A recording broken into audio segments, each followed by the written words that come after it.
রাজধানীর মিরপুর শিয়ালবাড়িতে একটি পোশাক কারখানা ও কেমিক্যাল গোডাউনে ভয়াবহ আগুন লেগেছে।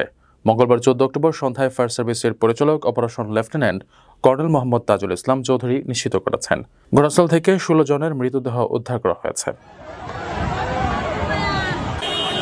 গার্মেন্টসের দ্বিতীয় ও তৃতীয় তলা থেকে তাদের উদ্ধার করা হয়।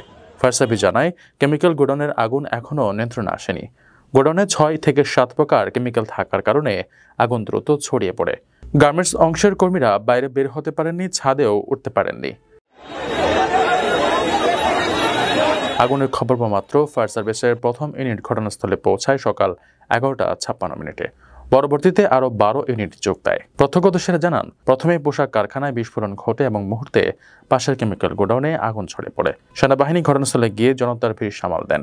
আশপাশের বিশ্ববিদ্যালয়ের শিক্ষার্থী, স্বেচ্ছাসেবক, পুলিশ, র্যাব ও বিজিবি উদ্ধার কাজে সহায়তা করেছেন। আপনার স্বপ্নগুলো আকাশ ছুবে প্রবাসীর হেলিকপ্টারের মাধ্যমে। বিয়ে, জন্মদিন অথবা যে কোনো বিশেষ প্রয়োজনে হেলিকপ্টার ভাড়া করতে যোগাযোগ করুন স্ক্রিনে দেয়া নাম্বারে। প্রবাসীর হেলিকপ্টার, নিরাপদ ও সাশ্রয়ী বাহনের বিশ্বস্ত নাম।